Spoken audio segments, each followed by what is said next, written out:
Good morning. Welcome into another episode of Big Talk, college sports with a Midwest perspective, blue collar and blue blood.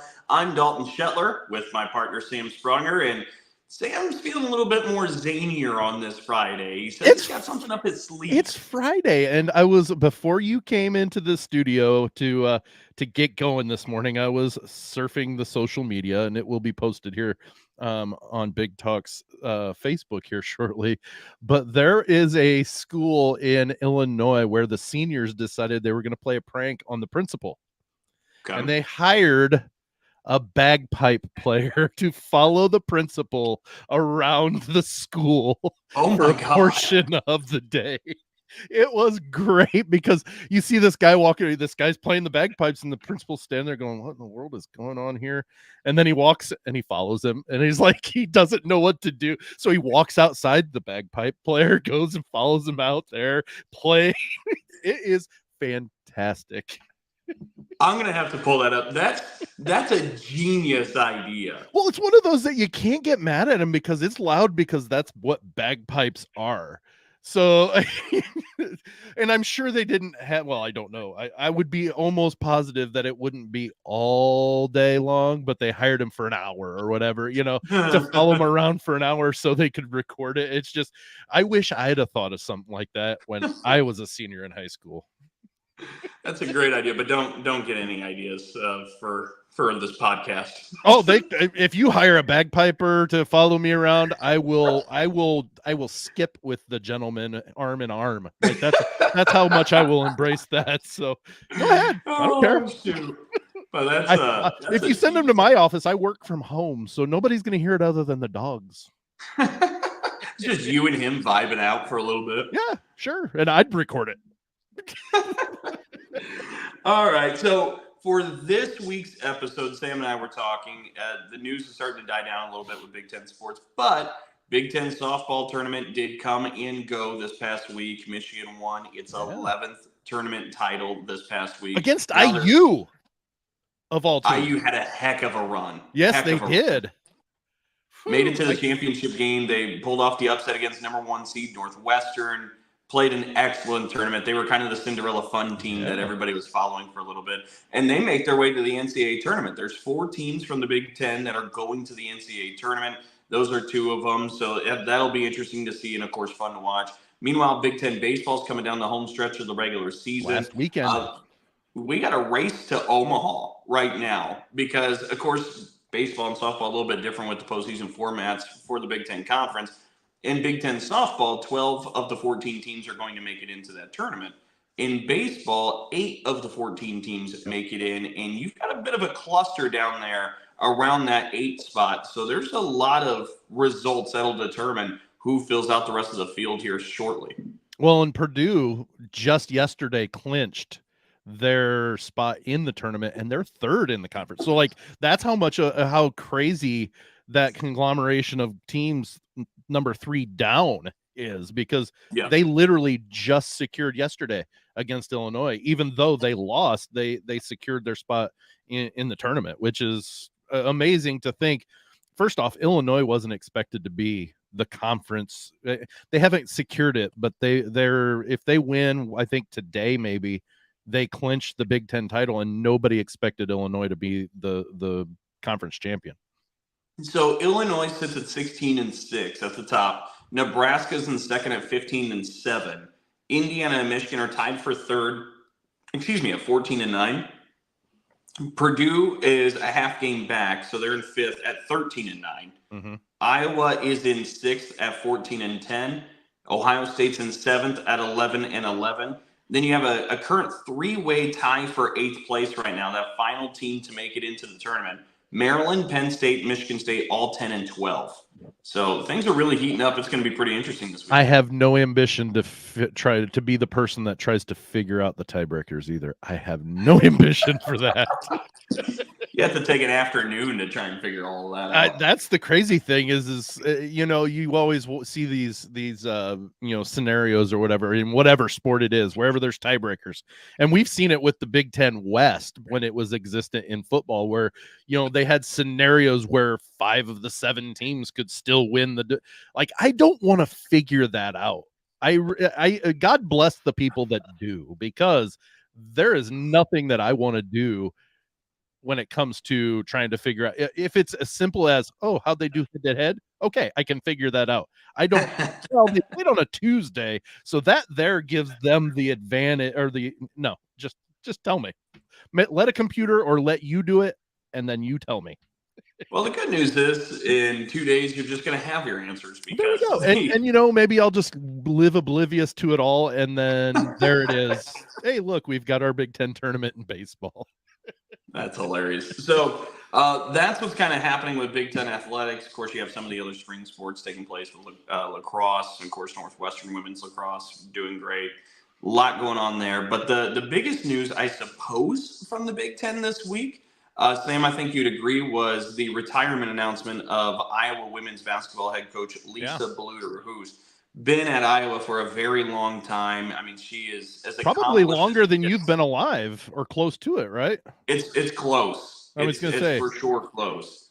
But she went to back-to-back NCAA title games these past 2 years. Coached countless all Big Ten performers. Won 7 Big Ten titles, 2 in the regular season, 5 in the tournament. Has more Big Ten regular season conference wins than any Big Ten women's basketball coach in history. Like the accomplishment and resume is so long.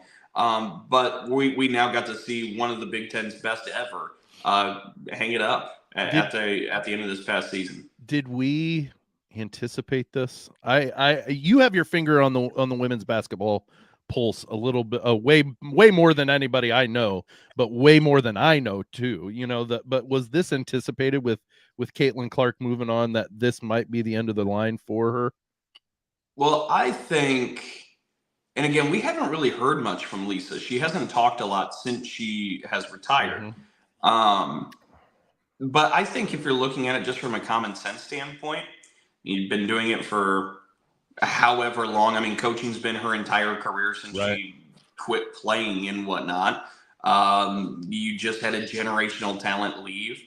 And like the early reports are that it has nothing to do with Caitlin leaving or whatever. But I mean, if you're just looking at it from a common sense standpoint, and that's really all I can kind of go off of, it kind of makes sense. Like, I'm not even saying that it's once she was gone, it was just, okay, I've reached the pinnacle kind of where I'm going to be. I'm kind of on that backside of my career. I've been doing this for a very, very long time. I just don't have it in me to restart. And whether you think it or not, this is going to be a bit of a rebuild, because one of the, if not the greatest women's basketball players of all times just left your program.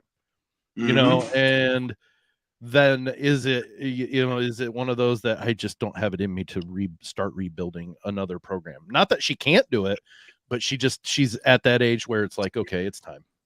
Or I think of, see, and that's interesting, and this is actually where I think this conversation grows some legs, is it didn't come off to me as I don't have it in me. It came off to me as I'm satisfied. Okay. We've evolved and transformed an entire sport in its popularity. We played a game at a football stadium for women's basketball where 55,000 showed out. We had season-long sellouts at home, on the road. I mean, we saw everything right in front of our own eyes transform and evolve into something that was unimaginable just a few years back. Mm-hmm. And you made it to the very top of the sport 2 years in a row, playing in the national championship game. I think there's a satisfaction and a fulfillment of, there's nothing else I really need out of this game. I'm content. Like that's where my mind went. Is there, and I again don't know, that's why I'm asking, and I'm just going from the common fans stance. Is there a chance she follows the McCaffreys to Indiana and becomes a coach with the Fever? Like an assistant, a special assistant. I don't know. I've been seeing that rumored and speculated. I don't think so. I think she's good. I think well, and the other thing to keep in mind here too that we haven't even talked about yet is, with her retiring, now being elevated to the head coaching position for Iowa women's basketball is Jan Jensen, who was under Lisa Bluter's mentorship, or however you want to put it. She was the associate head coach for her for 24 years. I mean, since Right. the year 2000. She played for Lisa Bluter at Drake. And I believe Jan said during her introductory press conference that Lisa will hang around some as kind of like an advisor and help out in some different ways. So in other words, she's going to have an office like Mike Krzyzewski does at Duke. Right. No, but I think Lisa's heavily invested into making sure that Jan has everything she needs or wants from her to make sure that takes off the right way, because that's a cool story too. The fact that Jan Jensen's been there for a couple of decades. She's plus. Stuck around. I'm sure she's had opportunities. As she said during her introductory press conference, she had double-digit plus opportunities to leave and be a head coach somewhere else, but she stayed at Iowa. She's from Iowa, of course, played at Drake. Right. It's just kind of fell in love with the place and never wanted to leave, and now she gets this opportunity. So I think Lisa and hers relationship will keep Lisa around to make sure that that's set up for success. And don't get me wrong, I'm not trying to say that Lisa Bluter only was has hung her whole entire career on just what Caitlin Clark has done. I just think there are opportunities, but Iowa was her baby before Caitlin Clark was even thought of being in the program, so I know that it means something to her. I just thought maybe she's gotten to that point where she doesn't want to run the program. Her replacement's been there. She knows how things go, and how Iowa has established their program. So she's going to carry it on probably relatively close to what Lisa had done. So I thought maybe Lisa was seeing, maybe there's some opportunities that, hey, I don't have to live in Indiana or move to Indianapolis, but during the season I could go be an associate or like a special assistant or something. But she still loves Iowa, so I could see her, sticking around and helping the program continually succeed.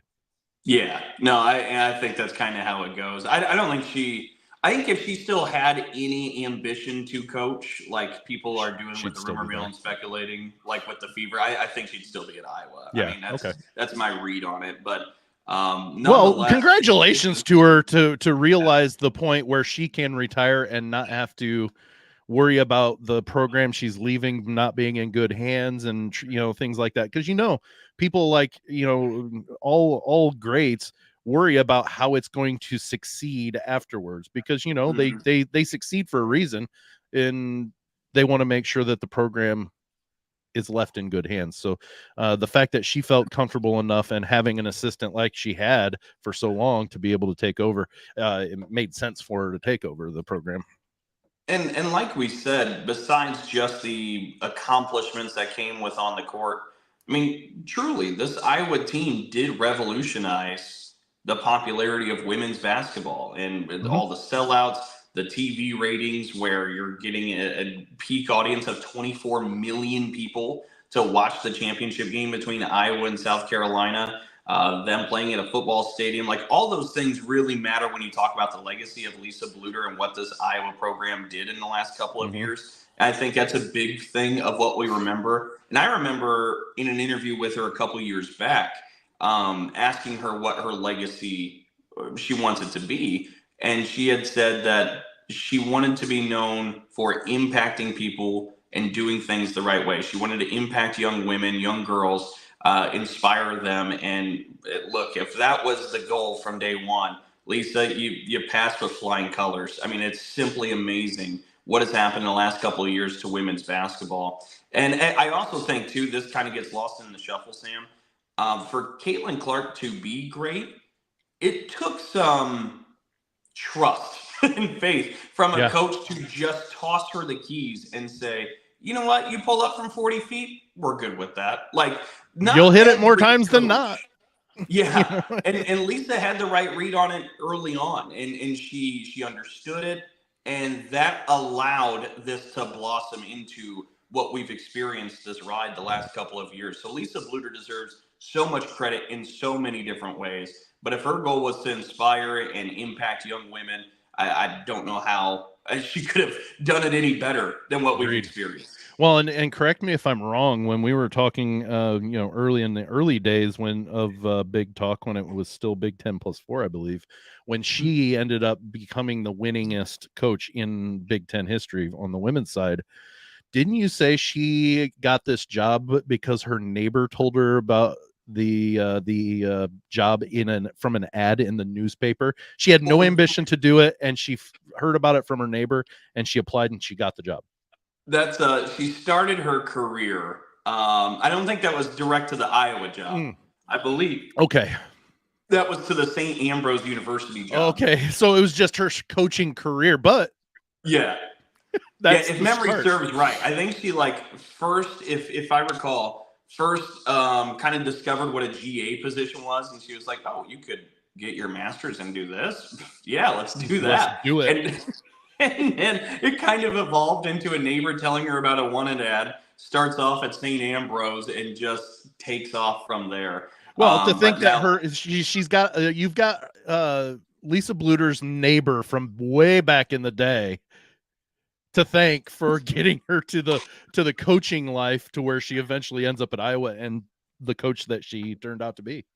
The part of that story that I remember clear as day is her saying it could never happen again the way it happened, especially today. It's just, that's not how this works anymore. But what a great old school story it is. Yeah, because now it's who you know. It has nothing to do necessarily with just being at the right place at the right time. It's who you know most of the time. Yeah. So, which explains why Doug Gottlieb is now the coach at Wisconsin Green Bay, Well, let's chat about that too, because first let's say as a show, congratulations to Lisa Bluter on retirement. Absolutely. And we're looking forward to seeing what Jan Jensen does at Iowa. But segue, you bring up Doug Gottlieb. The reason why I want to talk about this, I don't necessarily care to talk about the juggling of his media responsibilities and coaching, which I think is a fascinating thing. I'm not. He's going to do both. That's what I saw reported. Whoa.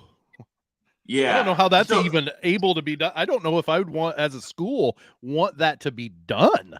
I imagine that had to be a part of the negotiations, but that's fascinating to me. I'm curious how that all plays out, because I'm pretty sure that's unprecedented. I don't believe we've seen, we see coaches have their coach show, but we haven't seen somebody with as much media responsibility as Doug Gottlieb juggle that. Well, how are you going to cover college football, or how are you going to, because he covers all the sports. It's not just, he's not just a college basketball analyst. He's a sports guy.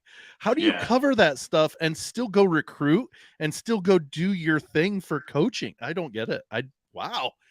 So I'm really curious to see that, because I think that's interesting. But I did see CBS Sports tweet out that Green Bay hiring Doug Gottlieb was the 66th coaching change in D1 basketball this year.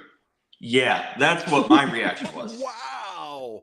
So we talk about, on the players' side, the transfer portal and all the fluidity and movement we see with players, where about 40% of college basketball players were in the transfer portal at the Division I level this year. With 66 coaches in this is a 360 some odd teams, right? Yeah. That's about 20%. Yeah. So think about that. I don't know that college basketball will ever be on quite the merry-go-round that it was this offseason. And because I believe the 66 coaching changes is a record. Somebody tweeted out that they thought that was a record. If it's not, it's got to be darn close to it. If it's not. You're talking about 1 out of every 5 coaches on the move in D1 college basketball this year, and 2 out of every 5 college basketball players being on the move. That is unbelievable. And like I said, I don't know that we'll ever see both of them quite this high again, especially at the same time. But it goes to show you, if you feel dizzied by this offseason and what is going on in college basketball, rightfully so, because it's unbelievable how much movement there is. Well, and we talked about the player side, that this will probably be the pinnacle for the most part. Not to say that there aren't going to be astronomical numbers in mind, but this is the COVID year, the last COVID Yes, year. I was going to say, just to make sure, in case we have new Yeah, listeners, this is which the is last why year of that there's COVID eligibility. which like Purdue, they lost 2 guys, but that would have normally been graduated seniors, but they have 1 more year of COVID eligibility, so they Yep. transferred out. And schools are like that, to where they're losing some of their graduates, their seniors that have graduated, but they're moving on because they still have 1 more year. And why not? If you're not a highly touted NBA player or NBA draft guy, why not go get another year's worth? Like Mason Gillis, he's going to Duke. He's getting Yep. he's going to have a master's degree by the time he graduates from Duke next year. Why not take that extra year, have a master's walking out of school, not have to pay a penny for it, and still play at a very high level? Why not? So you've got that, but it is mind-boggling that there are 66 coaches, and that is if they leave or get fired, is what you're saying, right? Yeah, the way I saw it written was just coaching changes. Coaching changes. Okay, wow. That's a ton. Now, I don't know that is going to change, because it's win now or we're going to move on to try to get somebody that will. So I think if anything, you're going to see maybe a little bit more of a shift towards more coaching changes, and in turn, when maybe we still have high numbers but not the record numbers in the portal. Yeah. I mean, but that blew me away when you're looking at 20% of coaches. That is amazing. 40% of players. It's we'll have to do a guide over the summer of who's at where. That's like the tiebreaker thing. I'm not doing that. Fair enough. If you want to put that on your plate for the summer, hey, have at it. Well, and for the Big Ten, I was actually just trying to think off the top of my head. Have we had any coaching changes this year for the Big Ten? Michigan. Dusty May and Jake Diebler at Ohio State was officially named, but that was in season.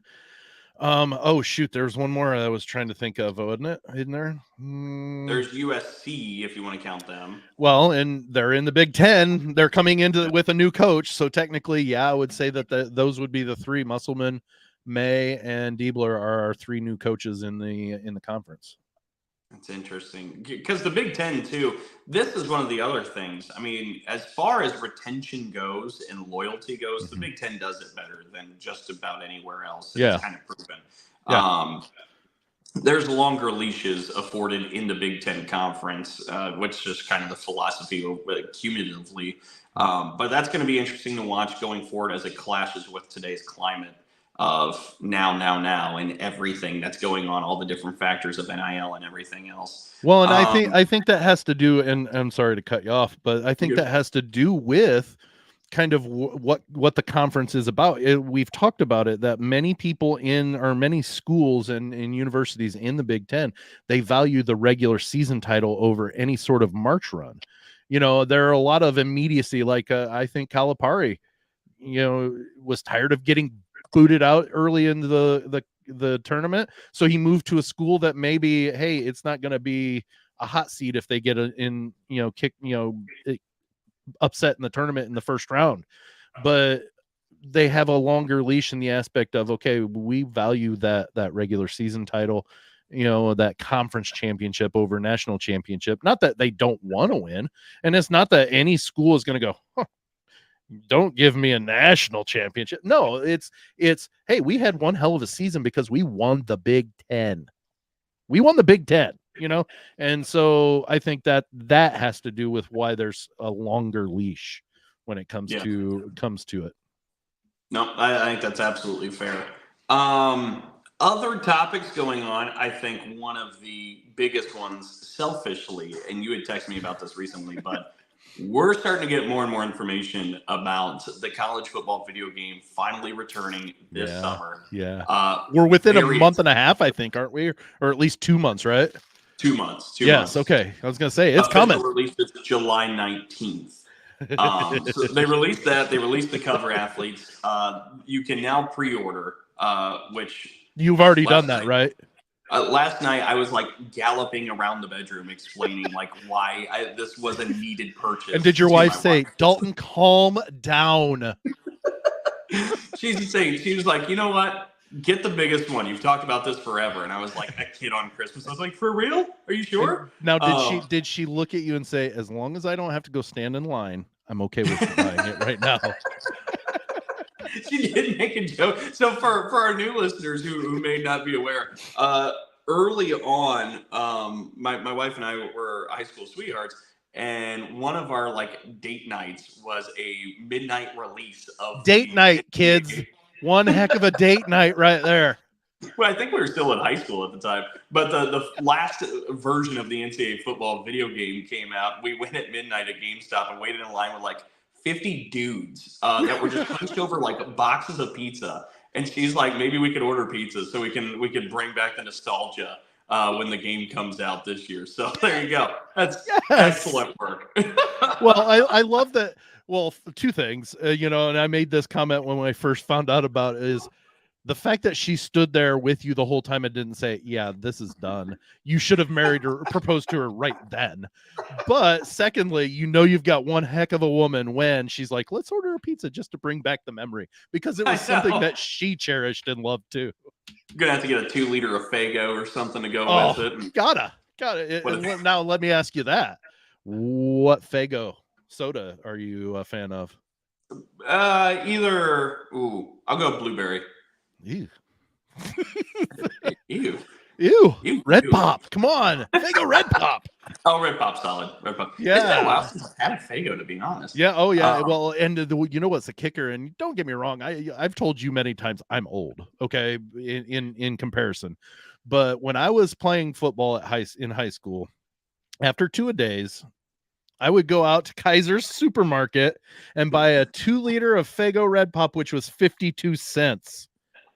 Right. And drink it after 2-a-days. Faygo now is like $3 a 2 liter, or not $3, but like $2 a 2 liter. I'm like, goodness. I haven't been out of high school that long. And it went from 52 cents to $2 a 2 liter. It's absurd. Everything. It's insane. But if you are a college football video game nerd like me, and you're just as excited as me, and you're not quite privied up to the latest information, they are releasing gameplay stuff today. So be on the lookout on social media. So they're going to show what the gameplay looks like and stuff? Oh, yes. You're going to be just trolling all over, aren't you? Checking that out, aren't you? All I'm going to be doing. Did you take a personal day, or are you doing it on company time? I'm saving those for when the game comes out. No, but well, I know we've said for the first couple of weeks after, we probably are just going to stream our games, and that's going to be our show. That's actually a genius idea. We should put our heads together on that. It depends on what platform you have. Okay. Well, we'll we talk can figure out the there. details. Yeah. But it's finally here. So that's been something exciting. Yeah. I imagine a lot of Big Ten fans are pretty up and excited for. The one thing that I love, and we've talked about the game, is what I love about the game, and I don't know if any details have come out about how the transfer portal is going to work in the game or anything like that. But so from what I've heard, and we might learn more today, from what I've heard, it's going to exist. How large of a thing is it? That much we don't really know yet. Right. So we saw as it progressed, towards the end, before they shut down the franchise, you could offer certain levels of scholarships to players in the dynasty mode and that type of thing. But the one thing that I loved was you could create your own school and then pull one of the existing schools out and plug your school into a conference spot and everything. And yeah. I created a school and took it from, obscurity into the national championship, but it was also the only way I ever saw Purdue win a national championship. That's it. I'm telling you, I think everybody has those stories from that game. And that's, I think, why we all in unison are celebrating the return of it finally being here. Well, and I started my college life at Indiana Tech in Fort Wayne. That's where I went to school for my first year, right? And they don't have a football team, so that was what I started with. I started making Indiana Tech as a football team and started working. and I won national championships. And of course, there were schools trying to pull me away from Indiana Tech. And I'm like, no. But a little segue from that, did you happen to see Indiana Tech made national news in the NAIA No. World Series the other day? Mm-mm. They were up 12-2, 13-2 in the bottom of the ninth, had 2 outs and ended up losing. Oh. They gave up 12 runs with, so they were up 11. So it would have been 12-3. Gave up 12 runs with 2 outs in the bottom of the ninth in the first round of the NAIA World Series, Baseball World Series. Goodness. I That's don't, brutal. and as a coach, I've been in those games to where you're just like, I'm trying to press every button to get one out. We just need one out. And it just kept snowballing and snowballing. But I've never had an epic collapse like that. It was just like, oh my goodness. How you can do nothing but just go, I am so sorry. You know, I don't know how a coach even talks to a team after that and says, you know, you can't kick them while they're down, so you can't say what in the world were we doing, but at the same time, how do you say anything to them other than, you know what, this is a character builder, you know? I mean, really, 12 runs unanswered, or, you know, with no out, 2 outs in the inning. They just needed 1 out. And the team batted through the lineup, scored through the lineup, and won the game. That's insane. But yeah, that's how Indiana Tech, the college football game, connects to Indiana Tech blowing a 12-run lead or 11-run lead in the ninth. Well, here, let's I got 2 other things before we close Sure. out. One video game adjacent. What's the tradition from the Big Ten, or maybe from your specific school, that you want to see transitioned into the game the best? Like, let's make it your specific school. What's one thing from Purdue you want to see make its way into the game? Oh, you got to see the drum come out onto the field behind the Boilermaker Express. That's what you got to do. Okay. Or the Boilermaker Special. Sorry, not the Express. The Boilermaker Special. You've got to have the world's largest drum come out onto the field as the team comes out. That's the one thing that the few Purdue games that I've seen at Ross Aid that, you know, I loved watching that. It's pageantry, man. I mean, that's it's historic, you know. Yeah, no, I'm with it, and that's. I mean, from How the about you? Michigan State side, I've got to see Sparty things. Like, it's got to be pretty leaned into that. I'm also just curious, because there's the reports that there have been EA Sports workers on several different campuses, or all the different campuses in the last few years, noting down all the different details of game day experiences and whatnot. So they've been prepping for this for years, is what they've been doing. Yes. So I'm excited to see just to what minute detail everything goes to. But the other thing I wanted to bring up here, Sam, real quick, another minute detail that I would like to hear on this game is every time Purdue scores, I want to make sure that the train horn comes on. You know, every the. You know, well, I don't know if you've heard or learned about like what Chris Fowler has been allowing everybody into. He's recorded for, I can't remember, I think he said over 100 hours or something ridiculous. Oh, wow.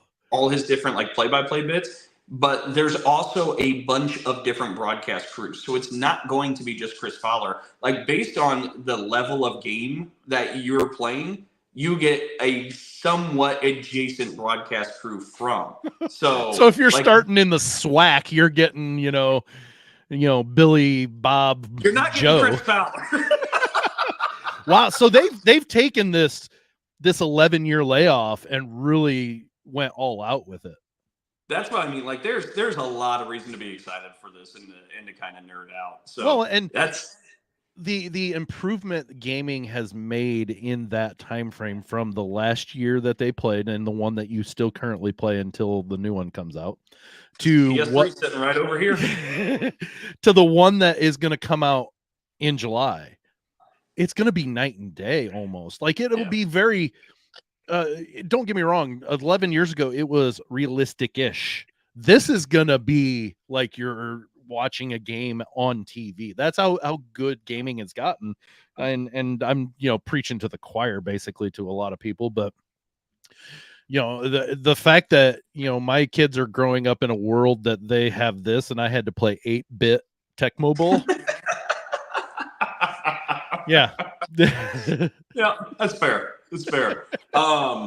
So real quick before we say goodbye here, Sam, since we brought up the softball tournament for the Big Ten Conference, the NCAA softball regionals get going today. And all 4 Big Ten teams play today. So I just want to let everybody know. Michigan plays Kentucky at 3:00 in the afternoon. Again, Michigan won the conference tournament this year. Indiana plays Washington at 3:00 as well. Big Ten matchup. Yeah, that's right. Penn State plays Texas State at 4:00 in the afternoon. And then the last one, Northwestern takes on St. Francis of Pennsylvania.